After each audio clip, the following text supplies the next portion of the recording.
एक समय की बात है, एक साधु था जिसका एक शिष्य था। उस साधु को पता चल चुका था कि अब मेरा अंतिम समय आ चुका है। तभी वो साधु अपने शिष्य से कहता है कि तुम जिंदगी में कभी बिल्ली मत पालना। ऐसी बात बोलकर वो साधु दुनिया से चला जाता है। अब उसका शिष्य बहुत परेशान रहने लगा था, क्योंकि उसको ये बात समझ नहीं आ रही थी कि मैं बिल्ली क्यों रखूंगा। मैं बिल्ली रखना नहीं चाहता, लेकिन मेरे गुरुजी कभी भी ऐसी बात नहीं करते थे। उनकी हर एक बात के पीछे बहुत बड़ा मतलब होता था। तभी वो शिष्य वहां के नजदीक एक गांव में जाता है। वहां उसको उसके गुरु का एक दोस्त मिलता है। तभी वो शिष्य अपने गुरुजी के दोस्त से पूछता है कि मुझे गुरुजी ये बात बोलकर गए हैं कि कभी बिल्ली मत पालना।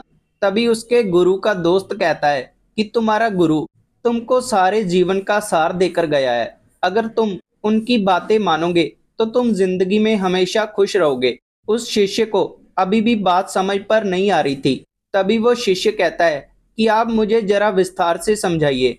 तभी उसके गुरुजी का दोस्त कहता है कि मैं भी पहले तुम्हारे गुरुजी के साथ शिक्षा लिया करता था। जो हम दोनों का गुरु था, उन्होंने ये बात हमसे बोली थी कि कभी बिल्ली मत पालना, लेकिन मैंने उनकी बात इग्नोर कर दी थी। शिक्षा जब पूरी हुई तो मैंने एक जंगल में कुटिया डाल ली, जिसके नजदीक एक छोटा सा गांव था। मैं उसी गांव में जाकर भिक्षा मांगकर लेकर आता था, लेकिन जब मैं वापस आता था तो जंगल में चूहे बहुत थे।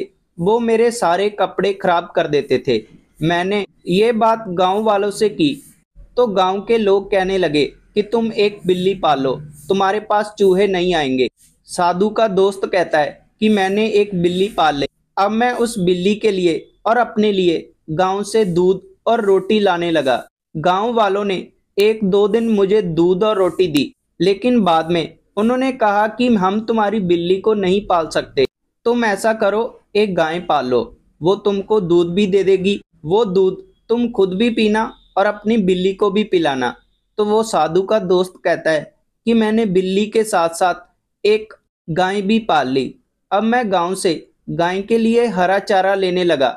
एक दो दिन गांव के लोगों ने मुझे हरा चारा दिया, लेकिन एक दो दिन के बाद उन्होंने चारा देने से मना कर दिया। तभी गांव के लोग उसे कहने लगे कि तुम ऐसा काम करो कि जंगल में काफी जगह है, तुम क्यों ना हरा चारा वहां पर बीज लो। साधु का दोस्त बिल्कुल वैसा ही करता है, हरा चारा वहां पर बीज लेता है। साधु के दोस्त का अब काम काफी बढ़ चुका था। एक बिल्ली थी, एक गाय थी, हरा चारा था, गांव से जाकर भिक्षा भी मांगनी थी। साधु का दोस्त गांव वालों से कहता है कि मेरे पास काम काफी बढ़ चुका है। तभी गांव के लोग कहते हैं कि हमारे गांव में एक विधवा औरत है, तुम उसको अपने साथ रख लो, एक दो रोटियां उसे देना, बदले में वो सारा काम तुम्हारा कर देगी।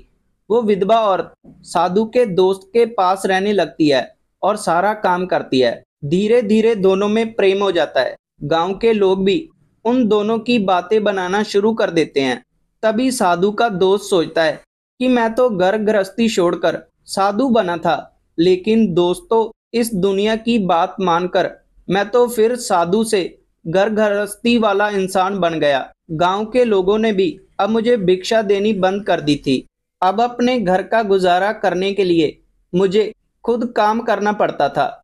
ये कहानी सिर्फ आपको समझाने के लिए थी कि बिल्ली पालना या ना पालना आपका अपना मन है, लेकिन हमको कभी भी दुनिया क्या कहेगी, दुनिया ये कह रही है, मैं ये बात कर लूं, मैं ये काम कर लूं, ऐसा कभी नहीं करना चाहिए। जो आपका दिल कहता है हमेशा वही करना चाहिए। दूसरी और सबसे खास बात, जैसे उसको उसके गुरु ने कहा था कि बिल्ली मत पालना, लेकिन उसने अपने गुरु की बात नहीं मानी, ऐसे ही हमको भगवान की बात भी माननी चाहिए। भगवान कहते हैं कि हमेशा अच्छे कर्म करो, तो हम उनकी बात नहीं मानते।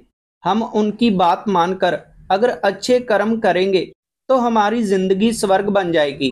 इस कहानी से हमको दो शिक्षा मिलती है। सबसे पहली शिक्षा कि हमको हमेशा जिसको भी आप अपना भगवान मानते हो, अपना गुरु मानते हो, उसकी बात माननी चाहिए। और दूसरा, हमेशा अपने दिल की करनी चाहिए और अपने मन को हमेशा काबू में रखना चाहिए। ये थी आज की वीडियो। अगर आपको वीडियो अच्छी लगी, वीडियो को लाइक करें और आपका अपना चैनल शिव को समझो जरूर सब्सक्राइब करें और बेल नोटिफिकेशन जरूर ऑन करें, क्योंकि ऐसे ही वीडियो हमारे चैनल पर आते रहते हैं और वो आपको सबसे पहले मिल जाएंगे।